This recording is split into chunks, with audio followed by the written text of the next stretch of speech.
Congratulations on making it to another semifinal. Thank you. Talk to me about the outlook heading into this game, another rematch against another Trinity League team, Olu. I know the Division I playoffs and the route that we have to take is basically repeating our league. But, at the end of the day, we're just happy to be in this position. I think this is like 13 straight Division I semifinals we've been in, and that's pretty impressive for, a consistency of your program. I'm really proud of the efforts. We've got a really young football team this year. But for them to be able to, overcome some of the adversities and some of the hurdles and some of the distractions that we have had, they couldn't have handled it any better in a more mature way. And we're going to go out there on Friday night and compete as hard as we can. And Lord willing, we do the right things, we'll have an opportunity to play for another CIF finals. What are some of the best practices that you can take from the second half last week and carry it into this semifinal game?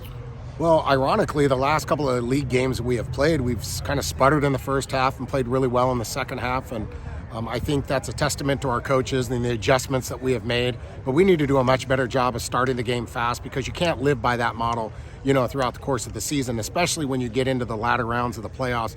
You have to be able to play 4 quarters of solid football, not just 2. So what we're going to learn from it is, no matter what the situation is, if you fall behind, we still have the capabilities and the talent in order to come back, as long as we just put things together. But again, you can't live by that model, or at some point your luck's going to run out. How do you feel like Koa has handled this season? Because we were talking about adversity. He starts the season as the backup. He's playing. He helps win a game in non-league. He helps win a game in Trinity League. And then, all of a sudden, in a matter of a weekend, he's the starting quarterback. Yeah, well, I think that the thing that I'm most impressed about him is he understood the process. He understands that he had to develop as a quarterback. He didn't have the reps in the spring, not as many reps in the summer. Obviously, because he's an incoming freshman, so we had to kind of wait our time to be able to get him under center and allow him to do some of the things that he needs to do. But I think he handled it with maturity. He's a very poised young man. He understands that being a part of this program and knowing your place, and understand that it's ultimately a process that you have to go through in order to get to where you want to go. And I think that's what I'm most impressed with. He's mature beyond his years, and he waited for his time. And the best thing about Koa was when he had his opportunity, he made plays. And that's what you tell kids all the time. When you get your opportunity, if you want to play more, then you better make plays and you better be able to perform at a high level. That's exactly what he did. So when we had to make the change and we had to go with him moving forward, I was full confidence that he was going to be able to get us to this spot and hopefully get us beyond this spot as well. I think it's fair to say that his best football is ahead of him as a freshman, but you still want to take advantage of this moment, because, making the semifinals isn't guaranteed. Right. Things go a different way in the quarterfinals, you would have lost. And obviously, we've seen this team win, we've seen this team lose. Right. So how do you keep him in the moment and keep him in this year, knowing that you want to see the best he can be this year, and not think he's really going to be good as a sophomore or junior or senior? Well, because we have a responsibility to the seniors and to this particular football team.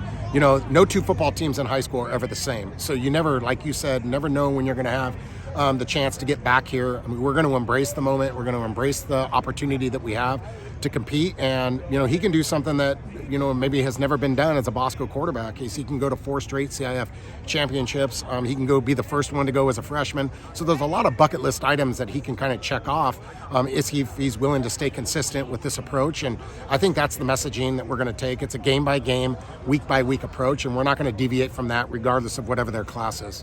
And on the other side of the ball, especially in the playoff game, how big was Josh Holland?